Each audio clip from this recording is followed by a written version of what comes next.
So I just figured something out. So, there's a lot of conversation that goes around the Jordan and LeBron GOAT debate, right? So it's usually just a straight up comparison of Jordan's legacy versus LeBron's legacy.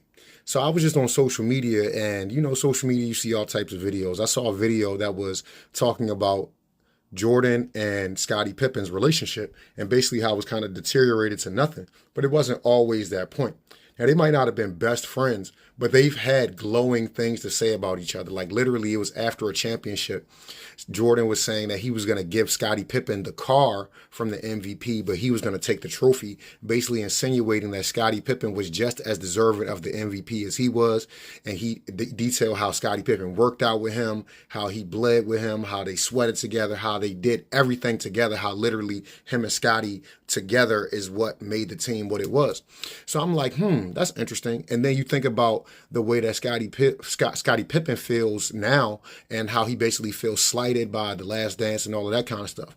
And so what I realized is that the legacy of Jordan is really the legacy of Jordan and Scottie Pippen together. The fact is that we only give Jordan the credit that we should be giving both of them.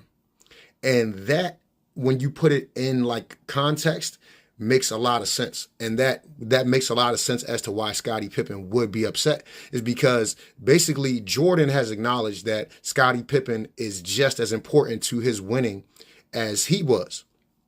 But we only give the credit to Jordan. Now, people will say Scottie Pippen was a top 75 player. He's received his recognition. However, when we talk about the 6 MVPs, 6 finals MVPs, defensive player of the years, we talk about the GOAT conversation, we only talk about Michael. We don't even put Scottie in the GOAT conversation.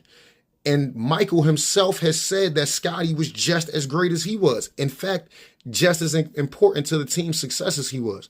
So I can understand why Scottie would feel a little bit slighted. If Michael Jordan, who many people say is the GOAT, is saying I'm on the same level as him and I am just as important and just as responsible for his winning as he was, then why am I not in the GOAT conversation? And then when you extrapolate that to LeBron, it's like we're basically saying that the legacy of Scottie Pippen and Jordan together versus LeBron by himself. Now, LeBron has had help over the years, but we can unequivocally say he's never had a teammate like Scottie Pippen. One with just the cohesiveness and just the level of, synergy that they were able to reach. He's never had that kind of team. He's never had that teammate. He's never had a coach like Phil Jackson. So to compare LeBron to Michael Jordan is really comparing LeBron to Michael Jordan and Scottie Pippen.